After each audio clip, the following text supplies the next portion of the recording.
What is going on, guys? Welcome back to this episode of the Road to Redemption podcast. I am, as always, your grateful host, Cam Williamson. Today, we are talking about knowledge, obtaining knowledge. How do we do that?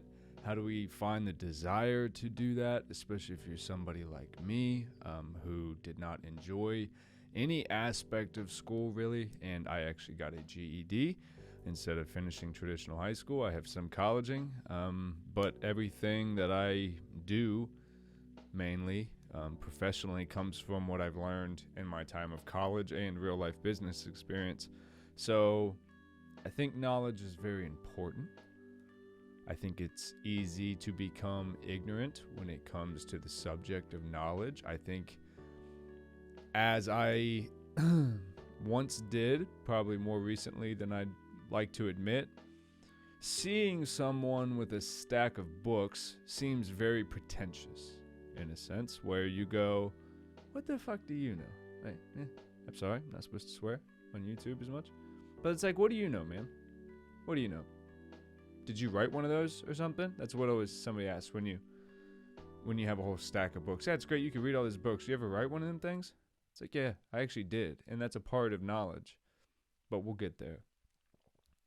You see stacks of books like these, and I pulled out some key ones that I think are going to help me make my points, because I don't believe I'm smart enough to do so a thing. Like, these are a lot of what I'm reading right now. All Your Perfects I read a long time ago, but it was just to more symbolize Colleen Hoover / romance / fiction books, and it was purple, and it went with the color scheme that I had going. And then this is my own personal journal. And then back behind there is the book that I wrote. I know you can't really see it all that well because of the way the books are setting, but so we're gonna get into not just books though, but when we talk about knowledge, that's really where our minds go: textbooks, literature, stuff like that. So we've got some of that, and then knowledge. What do you think of when you think of knowledge? You think of learning about the greatest people that have ever lived on this planet that we know of. Well, okay. So we have biographies and autobiographies. The autobiography of Leonardo da Vinci is supposed to be one of the greatest ones. The biography of Booker T. Washington was a good one. If you want to understand the perspective of how important knowledge is, I think reading that book might have even stemmed a little bit of this episode subconsciously without me thinking about it. Who knows? Because I just read it within the last month. The Essential Tales and Poems of Edgar Allan Poe. There's no necessity in that. Are you going to learn anything from it? No. It's suffer. It's despair. It's dark. They're very dark. So unless you like that, unless that's the escapism that you're seeking, maybe Edgar Allan Poe's not for you. But there's a lot of great poets out there. A lot of great poets talk about a lot of great stuff. Check them out. Like, for instance, it's well documented. My favorite movie of all time is The Notebook. The poetry that is often quoted from that movie is from Walt Whitman. If you've ever read most of Walt Whitman's work, it's garbage. So when his dad makes the comment in the book, when he's done reading, he goes, not bad for Whitman. You're like, that's actually true, because if you try to find, which you can, the poem snippet of which Noah is reading from, it's very difficult because it's filled with a barrage of not very good poetry. So again, just because someone was a poet or is a scholar doesn't necessarily mean they're smart. It means that they chose to dive deeply into a subject, and oftentimes they attached it to their livelihoods, so then they had no other choice. Where then you have fiction novels, romance novels. Romance is my thing. You could be whatever, fantasy, sci-fi, whatever your thing is, mystery, murder. And then you have another form of escapism, which is just, maybe I learned to gain empathy for a different type of person. Maybe I see a world that I would have never seen before. Maybe I open my eyes to a way of life that I would have never once considered. Fiction offers a lot of different things: vocabulary, clarity on certain things. I think the greatest thing that fiction has ever offered me is, okay, other people's brains do work like mine. We don't always admit it. We put it behind band names, song titles, book titles, but you see artistic and creative people are constantly just telling the truth of the world that the common people are not willing to do. I think fiction, especially romance and stuff, gives a lot of us that. Our own journal, writing down your own thoughts, becoming the knowledge that is yourself is very, very important. I'm not here to get into mindfulness or spirituality or religion or anything like that today. My point is to get to know yourself. Who is the one seeking the knowledge in the first place, right? One piece of advice that my father gave me that I do value very greatly is like, you don't have to read about shit you don't like, right? For a long time, I think people saw the disdain I had for reading just because I wasn't interested in school. And they were like, here, read this. This is a great book. Here's, Band of Brothers, and here's this. And like, still one of the first books I ever read when I was grounded in middle school is Angela's Ashes, because my dad, who is Irish, Italian, that was a book he had around. And he was like, dude, you need to learn to like to read. He's like, here's a cool story. And I got grounded one time for 2 weeks where I wasn't allowed to leave my room outside of going to school. And I had to sit and read that book and the Ellen DeGeneres' first book. So again, it was always emphasized to me how important reading was, but then it also became like, as I got to be a teenager, and again, reading was used as a punishment. So maybe that's a part of it too, where it's like, maybe I didn't want to read because the only time I did it was when I had to. I was literally so bored out of my mind that if I didn't read something, I was going to go nuts. So, but now, when it comes to knowledge, the thing that my dad taught me in that way is you don't have to read stuff you don't like, especially when you become an adult. Like, don't read about environmental change if you don't want to learn about environmental change. If it's not put on you to have that whatever. Now, I'm not saying don't go down rabbit holes. Love a rabbit hole, but don't die in it. Don't get so suffocated in a rabbit hole that you can't breathe and pull your head back out. Because that's what happens to a lot of people. We go down political rabbit holes, environmental rabbit holes, social rabbit holes, religious rabbit holes, and we get stuck. I saw it so much in the addiction community, the religious rabbit hole. When you find God, or when you find sobriety, you often find God. Why? Because you have a lot of people that are seemingly there to want to help you, so they can convert you to this new way of life, which is what you're looking for.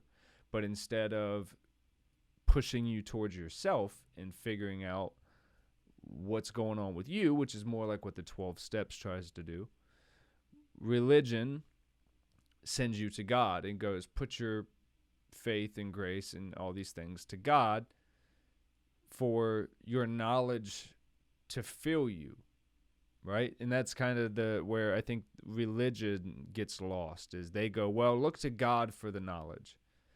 It's like, well, if God created the universe and we've been here ever since the beginning of that creation, you'd think there'd be some breadcrumbs around other than the one book you guys keep giving me. Maybe everything that people have said over time as a collective about love ringing true throughout, or good guys always winning in the end, or sometimes life is just never fair for some people. Life is suffering, but life is also the most fantastic experience we've ever known, and that is the duality of life.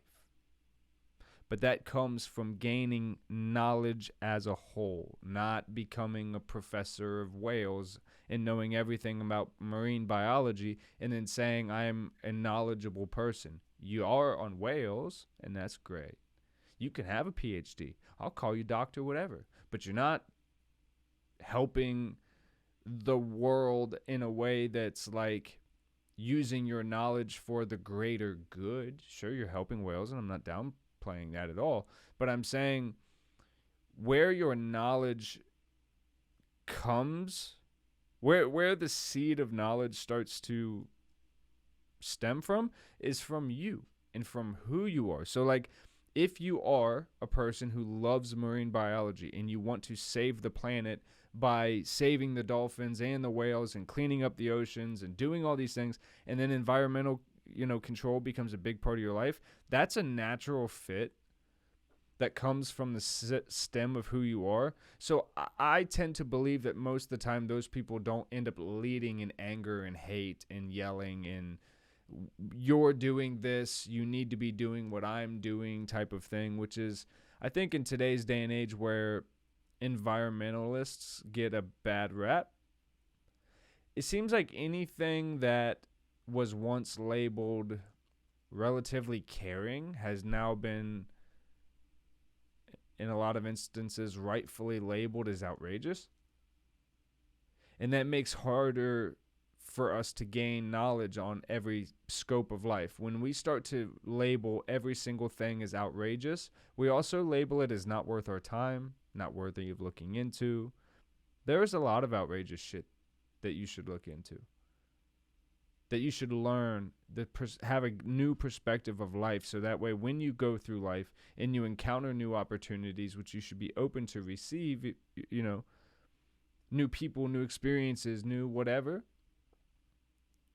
you want to be able to go, I've read that somewhere. I've heard about this feeling in a song. I felt this when and you should be able to connect yourself to almost anything that you put in front of you. Any situation that you're creating in your own life, events that you're at, whatever.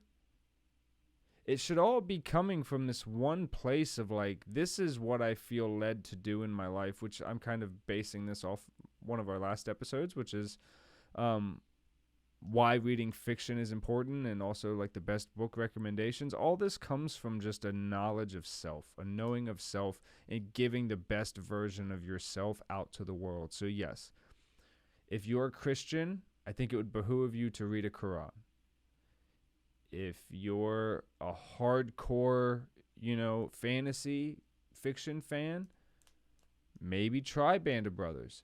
And if you only read Vietnam historic retellings, hey man, the Tao Te Ching might blow your mind, but you never know if you're not going to be willing to intersect. One of my favorite things to do, and I have a few books down here that have been this way, one of my favorite things to do is to walk into a section of the bookstore that I would not usually go, just grab a book that grabs my eye. Whoever made the cover did a good job. I grab it, look at the back of it. Okay, that story at least seems like something I could get into. And then I buy it. And it goes to one of these things. And they're not fiction. They're not nonfiction. They sometimes they're self-help. It's really whatever the mood's striking that day. But that is kind of me telling myself, hey, this is what we're naturally searching for. Or maybe there's a perspective that we need to handle something that maybe is coming up in the future. And I've learned to just trust my own intuition on that. And I know I've said this a few times, but that's kind of like what led me to reading Michelle Obama's book recently and Prince Harry's. It was like, do I really care that much about Prince Harry or Michelle Obama's thing? No, not when I started. But now I have a new perspective of them where now I have at least more respect for both of them.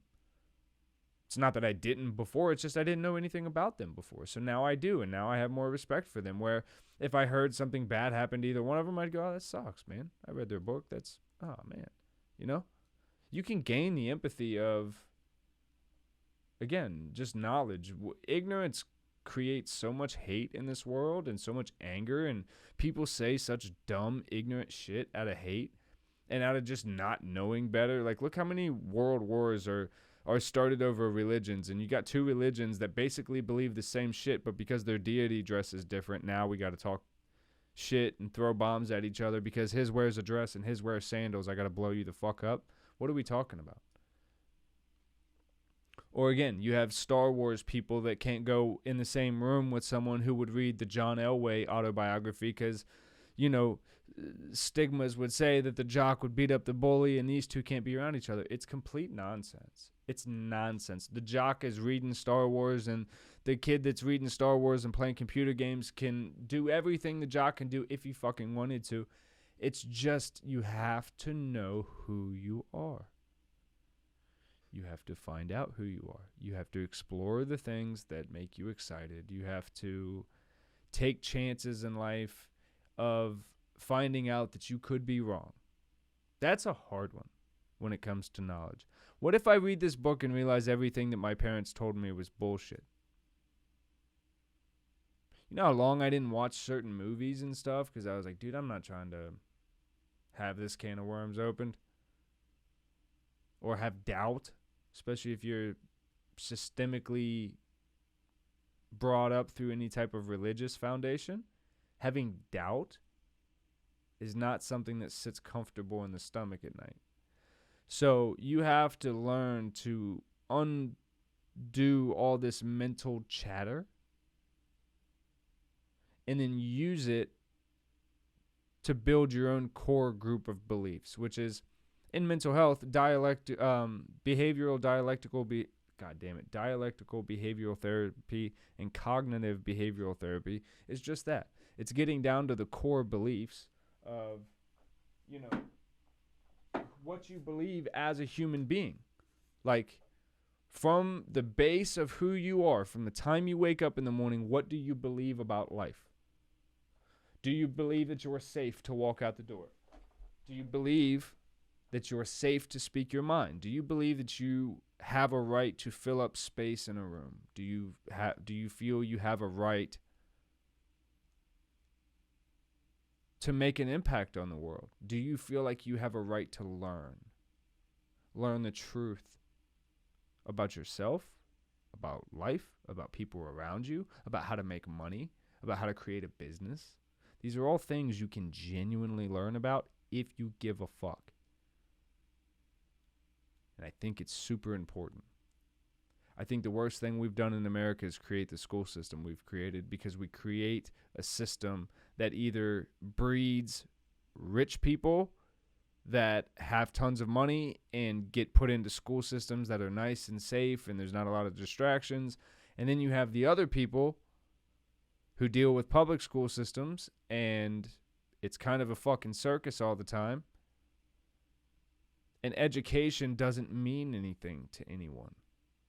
Post-graduation and post going to college to get the job where really you're just partying and, experiencing life with friends, which is great. That's probably that is the most valuable thing of college. It's life experience with friends and just getting out there and living life. But there's so many ways you can learn about life. Just listen to a song that someone writes and listen to the perspective that they have about the topic that they're talking about, or how do they experience love? How do they experience heartbreak? How do they experience having children? How do they experience having money? How do they experience losing all that?